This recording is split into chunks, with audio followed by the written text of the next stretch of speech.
Hello and welcome to today's session. Today we are looking at this essay by T.S. Eliot.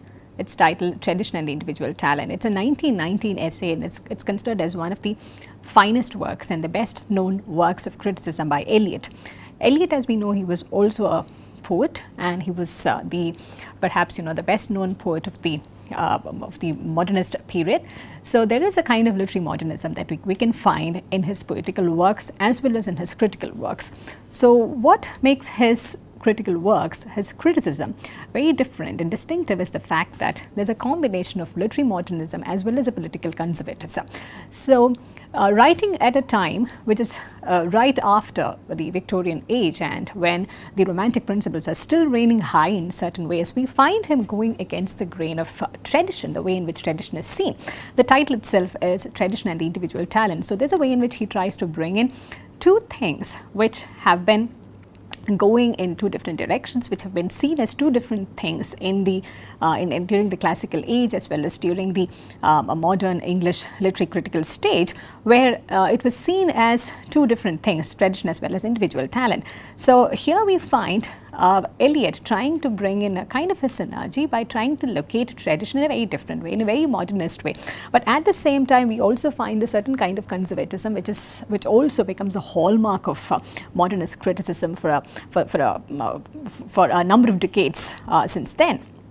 So here's how Eliot begins with this essay. In English writing, we seldom speak of tradition, though we occasionally apply its name in deploring its absence.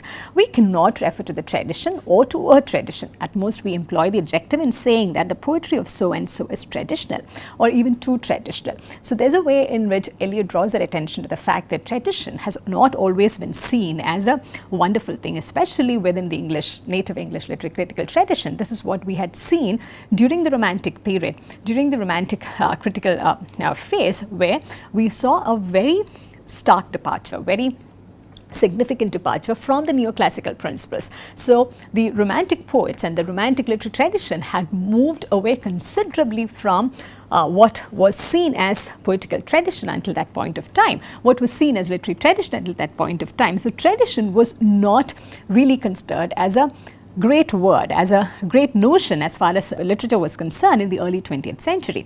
So Eliot is very much aware of this tendency of having moved away from traditional notions, and he acknowledges this skepticism that he and others during that time obviously had towards a tradition. And now it's very interesting ways he will try to situate the idea of tradition as he engages with it in a very individualistic sense as well as within the frameworks of modernism, but of course it's also very, very conservative in multiple ways, as we would begin to see. Seldom perhaps does the word appear except in a phrase of censure. If otherwise, it is vaguely approbative, with the implication as the work approved of some pleasing archaeological reconstruction. You can hardly make the word agreeable to English ears without this comfortable reference to the reassuring signs of archaeology. So we find many things, many other disciplines engaging in a dialogue with literary critical tradition over here, and Eliot is very much conscious of the fact that the word tradition needs to be made agreeable for English ears, because there is a discomfort when it comes to tradition. And during the Victorian period also, we saw that in spectacular ways, where theological traditions, literary traditions, scientific tradition, everything had been challenged, and a new set of belief system, a new set of value system, a new economic administrative system, a new political system, everything had come into place. Even the way in which people look at the world, evaluate the way in which they deal with each other, deal with emotions, deal with culture, everything had changed during the end of the 19th century. So in the early 20th century, while Eliot is writing, he is very much conscious of the need to repack tradition, to present tradition in such a way that it needs to be made agreeable to English ears. And a reassurance is needed, he says, tradition, when it comes along with this reassuring signs of archaeology. He believes, and he goes on to state in multiple ways within the literary framework, that it becomes more agreeable, it becomes more modern, it becomes more palatable to English ears. Certainly, the word is not likely to appear in our appreciations of living or dead writers. Every nation, every race has not only its own creative but its own critical turn of mind, and is even more oblivious of the shortcomings and limitations of its critical habits than of those of its creative genius. We know or think we know from the enormous mass of critical writing that has appeared in the French language, the critical method or habit of the French, we only conclude, we are such unconscious people, that the French are more critical than we, and sometimes even plume ourselves a little with the fact as if the French were the less spontaneous. Perhaps they are, but we might remind ourselves that criticism is as inevitable as breathing. Here we find a poet critic reiterating the significance of criticism, and as well as the need to believe that English criticism is sufficient enough to deal with the culture and the literature which is being produced during that age, and that we should be none the worse for articulating what passes in our minds when we read a book and feel an emotion about it, for criticizing our own minds in their work of criticism. So we find him accentuating the ability of the human mind to engage with the text individually without engaging with tradition entirely, but the capacity of the individual mind, the human mind, to engage with the literary work and also pass judgments on it based on emotion. So we find that it's extremely impressive that in the early modernist period, when there is a very, very evident move towards literature in a different way altogether, we find emotion being underscored in significant ways over here. One of the facts that might come to light in this process is our tendency to insist, when we praise a poet, upon those aspects of his work in which he least resembles anyone else. He's talking about originality over here. In these aspects or parts of his work, we pretend to find what is individual, what is the peculiar essence of the man. We dwell with satisfaction upon the poet's difference from his predecessors, especially his immediate predecessors. If you look at the way in which literary ages have been divided, literary classifications have been made, it's always about continuity and more about departures. The moment a writer or a certain tradition departs from the previous writers, from the previous age, we take it to be the beginning of, it signals the beginning of a different tradition altogether, different kind of era writing altogether. So there are these transitions and departures which are very, very significant in demarcating different literary ages and also in demarcating different literary traditions at various points of time.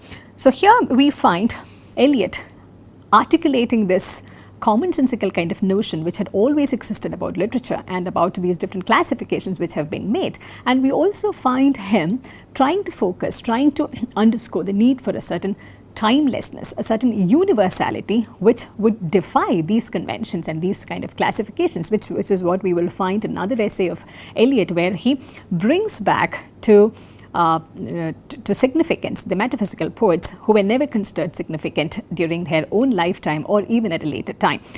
Johnson had coined the term metaphysical poets, and they were never considered in great regard. But Eliot, we find that he has a fine way of combining traditional elements along with the individual talent, and that gives him specific tools to bring up and highlight and give significance, render importance to a group of poets like metaphysical poets or many other things as we would see in the course of this essay. Whereas if we approach a poet without this prejudice, we shall often find that not only the best but the most individual parts of his work may be those in which the dead poets, his ancestors, assert their immortality most vigorously. And I do not mean the impressionable period of adolescence, but the period of full maturity. So these two sentences are very loaded, I think. On the one hand, he is celebrating, he is acknowledging the significance of individual talent, but he's also saying that while we are being conscious of the departures made from one era to the other, from one literary age to the other, from one literary tradition to the other, we also need to pay attention to the continuity. The continuity becomes more important over here than the originality or the individuality of the writer himself. And he says the dead poets, the presence, the reminiscence of the dead poets may be found in these individual works, in these original works. That is how the immortality of tradition gets asserted. And he also says, he also goes on to argue that unless this continuity is seen, unless this reminiscences are noticed, the poet does not find any significance at all.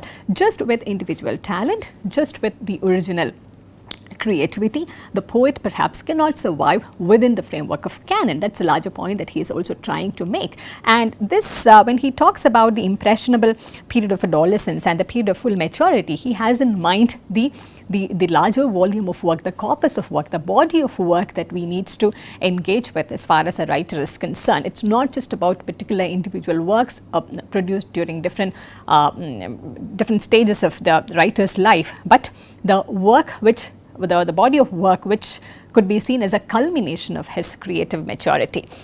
And in such a way, he goes on to argue, yet if the only form of tradition of handing down consisted in following the ways of the immediate generation before us in a blind or timid adherence to its successes, tradition should positively be discouraged. So tradition, what is not tradition? In this passage, he is trying to engage with the term tradition. And he, if you remember in the first paragraph itself, he says it's important to make this term agreeable to English ears, because there is a lot of skepticism about this term. It has been seen as something which is not commendable when it comes to originality, when it comes to moving towards, when it comes to transitioning and departing from the older ways of writing, older ways of presenting culture. But here he says it should not be mistaken for blind or timid adherence. It is not blind imitation at all, and that should be discouraged, very positively be discouraged. We have seen many such simple currents soon lost in the sand, and novelty is better than repetition. If you know your history of literature, you would remember that there were a lot of imitators, the imitators of different major writers, including Chaucer to begin with. And these imitators, who were then known as Chaucerians, they could not flourish for a long time, and their work did not live into the posterity. And Sidney, if you remember, he spoke about the poet apes. Imitation does not guarantee any kind of lasting significance as far as literature is concerned. Of course, there is a way in which the dead poets do leave their mark on these original individual writers, but that should not be confused with, that should not be mistaken for imitation, because imitation has never been a successful model as far as literary writing is concerned.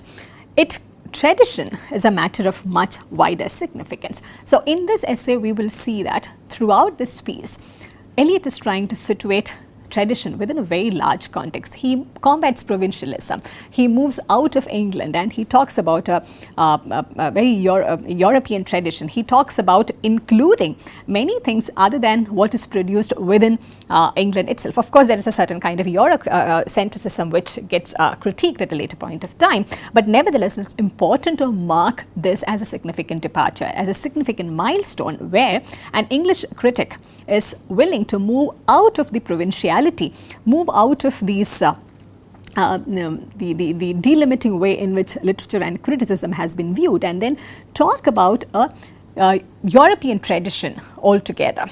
And here he continues, it cannot be inherited. So tradition is not something which could be blindly imitated. It has to be discouraged, and it cannot be inherited either. And if you want it, you must obtain it by great labor. So tradition, the way it is seen in a traditional way, is something which is imitated, which you inherit without belaboring for it. But here Eliot reminds us, this tradition that we are talking about, the literary tradition that one is talking about, it cannot be inherited. On the other hand, if you want it, you must obtain it by great labor. That is entirely a willful kind of action from a poet or a critic. If you want to inherit it, you need to put some work on it. Modernist literature also, if you think about it, it's also about work. It's also about engaging with the writer, engaging with the work of art with a certain kind of labor. And it's the meaning making process does not come to you automatically. You need to put in some work along with the text in order to make sense of it. We find that same attitude getting reflected here in Eliot's criticism as well. It involves in the first place the historical sense, which we may call nearly indispensable to anyone who would continue to be a poet beyond his 25th year. And this is very, very important. Eliot does not consider any kind of short-lived writing as creative engagement at all, which is why he in the earlier passage also he talks about not the period of adolescence but the period of full maturity. He thinks it is one could be referred to as a poet only if he continues to display this sense of maturity towards his later ages as well. So here he's being more direct when he says it's about anyone who would continue to be a poet beyond his 25th year, not just the impressionable adolescence period when you have certain kind of a fling with literary writing for a brief period and then move on to other things. And the historical sense involves a perception not only of the pastness of the past, but of its presence. So, tradition, first of all, there is a historical sense, but it is not entirely about the past. It is also about the present. The historical sense compels a man to write not merely with his own generation in his bones, but with a feeling that the whole of the literature of Europe, from Homer, and within it the whole of the literature of his own country, has a simultaneous existence and composes a simultaneous order. Here, Eliot is moving beyond particular kinds of writers, certainly beyond individual writers, and he is talking about a holistic kind of tradition which gets inherited, of course, with a lot of labor. And here, it's about the entire body of writing which exists, not just within England, but also from across Europe. And it's a timeless thing too. It starts from Homer onwards. It's not about one particular age. It's not about a certain set of writers. It's about a cumulative effect that the present writer has, the present writer receives from a range of writers since Homer from across Europe. This historical sense, now he's being very, very direct here, which is a sense of the timeless as well as the temporal, and of the timeless and of the temporal together, is what makes a writer traditional. So this is tradition for him. It's a combination of the traditional as well as the modern, the present. It's about timelessness as well as of the temporal. So this combination is what makes Eliot's criticism and modernist criticism very different from the previous ages. And it is at the same time what makes a writer most acutely conscious of his place in time, of his own contemporaneity.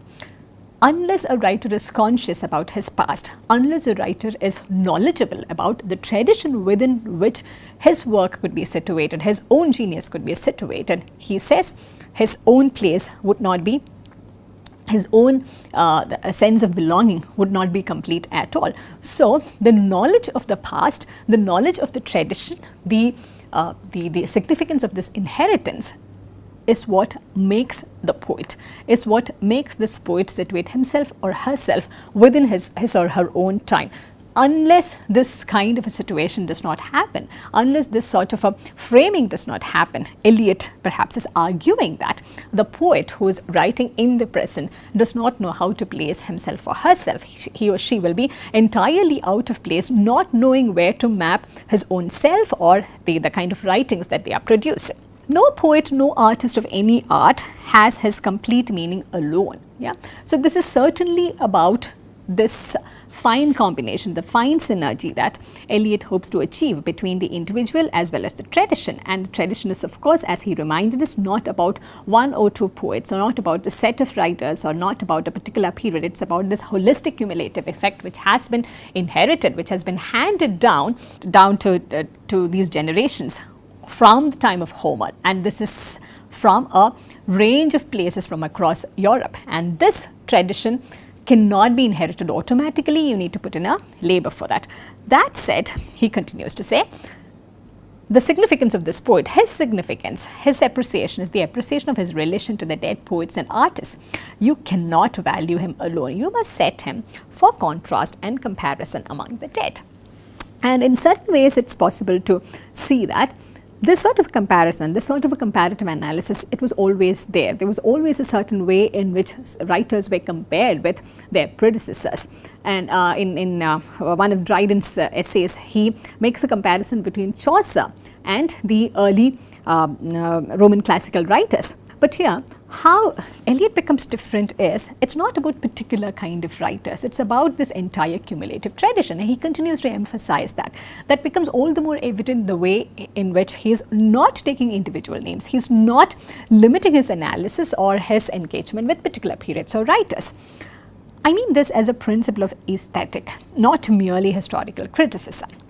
And the necessity that he shall conform, that he shall cohere, is not one-sided. What happens when a new work of art is created is something that happens simultaneously to all the works of art which preceded it. So, tradition, first of all, he says it's not blind imitation. Then he says it is not about an automatic kind of inheritance. You need to labor in order to get it. And thirdly, he says tradition is not something which is static, it continues to change. There is a timelessness about tradition, but it also continues to change. It's in a state of flux all the time, and that is a kind of tradition that Eliot thinks should be applauded. And this is how he makes tradition very much agreeable to English ears. So, according to this, according to Eliot's aesthetic principle, when a new work of art is being created, it's not just a new creation which happens, it also changes the way in which all the other previous works have been received. So there is no fixed way in which a literary work and a work of art could be received. It's in a change of flux always. And this is very evident if you think about the Johnson's preface, which cemented the literary reputation of William Shakespeare. We find that the reception of that work, reception of Shakespeare's works, had undergone significant changes from one age to the other. And with every passing century, with newer works and newer traditions emerging, we find that the sense with which Shakespeare's works were received in the in its original ecosystem, that also continues to change. There is nothing static about the quality of literary reception. There's nothing static about the quality of literary genius, which we could identify with any of these works. The existing monuments form an ideal order among themselves, which is modified by the introduction of the really new work of art among them. The existing order is complete before the new work arrives. For order to persist after the supervention of novelty, the whole existing order must be, if ever so slightly, altered, and so the relations, the proportions, values of each work of art toward the whole are readjusted. And this is conformity between the old and the new. So when a new work is being created, when the individual artist's originality or creative genius is at work, we find that it alters everything which had gone by. The tradition itself gets altered. So this is how tradition becomes a more agreeable kind of a word. It's not something which is fixed, it's not something which is static. It continues to change in accordance with the newer works, the really new works which are being produced. Whoever has approved this idea of order, of the form of European, of English literature, will not find it preposterous that the past should be altered by the present as much as the present is directed by the past. And the poet who is aware of this will be aware of great difficulties and responsibilities. So here we also find another transition which is at work over here. Poetry, literature, work of art, it's not just about leisure, it's not just about pleasure, it's about hard work, it's about difficulty, it's about responsibility. So there is a way in which literature in this modernist period, in the early 20th century, it also begins to be situated within the larger framework which includes other disciplines as well. There is a kind of very, very intelligent engagement that the literary artist demands, and this is evident in the aesthetic appreciation, in the critical appreciation that Eliot is trying to formulate as well. There's another flip side to this which Eliot is aware of, and he is also alerting the fellow poets and critics to this. In a peculiar sense, he will be aware also that he must inevitably be judged by the standards of the past. I say judged, not amputated by them, not judged to be as good as or worse or better than the dead, and certainly not judged by the canons of dead critics. It is a judgment, a comparison in which two things are measured by each other. This is very, very important. He gives a different dimension to literary judgment altogether. When a new work is judged based on the standards of the past, based on the works produced by the dead poets, the intention is not to entirely annihilate the new work of art because it does not conform or does not subscribe to the older notions. It's not about amputating this entire work altogether, but it is about evaluating it. And judgment takes a different notion altogether in the modernist period, as we could see over here. To conform merely would be for the new work not really to conform at all. It would not be new, it would therefore not be a work of art. So there's a thin line between this tradition and the present modern ways that Eliot is talking about. If the writer is, of course, judged by the past, and there's a certain standard which is in place, and there's a continuity which needs to be kept as well. But at the same time, if the writer decides to only conform, there would not be a new work at all. So there is a thin line, there's a fine line between this maintenance of tradition as well as this engagement with original creative genius. And we do not quite say that the new is more valuable because it fits in, but its fitting in is a test of its value. A test, it is true, which only can be slowly and cautiously applied, for we are none of us infallible judges of conformity. So this is a very delicate kind of aesthetics that Eliot is putting forward. If the new work fits in with tradition, yeah, it does not easily mean that it is the best. And in the same way, when it fits in, it's also a test of its value. So there has to be sufficient degree of originality for the work to be different, but it should also fit in within the traditional frameworks. When he says fit in, it's not entirely about conforming, it's not entirely about surrendering to the orders of the past, but it's also about ensuring a continuity without compromising on the originality. We say it appears to conform and is perhaps individual, or it appears individual and many conform, but we are hardly likely to find that it is one and not the other. This perhaps is the true test of literature as far as Eliot is concerned. There should be sufficient degree of originality, but it should not be in discontinuity with the past. There should be a sufficient degree of continuity in order to see how the literary tradition has been inherited, but it should also be original enough in order to acknowledge that this is original, creative, new genius at work. Now he tries to break down this very abstract notion in simpler terms, and he claims to do that.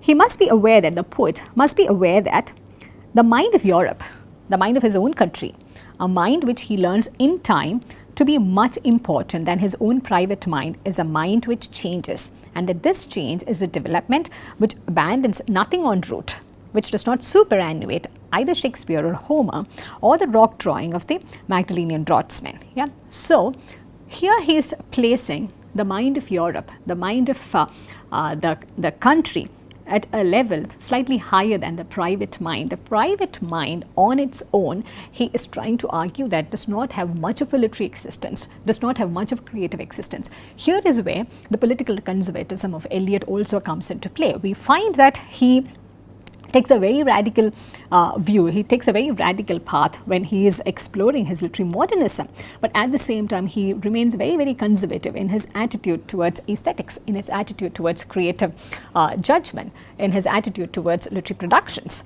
And this development, refinement, perhaps complication certainly, is not from the point of view of the artist any improvement, perhaps not even an improvement from the point of view of the psychologist, or not to the extent which we imagine, perhaps only in the end based upon a complication in economics and machinery. But the difference between the present and the past is that the conscious present is an awareness of the past in a way and to an extent which the past awareness of itself cannot show. So there is something very, very conscious about this entire exercise. There is something very, very deliberate about this entire exercise of artistic and literary production, and that is what makes the historical sense and as well as the individuality of the writer very, very pertinent. And there's a way in which these two can come together without negating each other, but working together to produce a sense of new tradition, which is what he tries to argue throughout this essay as well. Having said this, Eliot now moves on to engage with some of the critiques that this sort of a notion might also give rise to. And in the rest of this essay, at least for some parts of it and some passages, he tries to engage with some of the critical oppositions that such an aesthetic point of view would also give rise to. So I strongly encourage you to read through this entire essay to get a sense of how the idea of tradition is being taken forward, and we will also come back to look at these criticisms and how Eliot responds to this in the next few passages. So we shall wrap up with this today. Thank you for your attention, and I look forward to seeing you in the next session.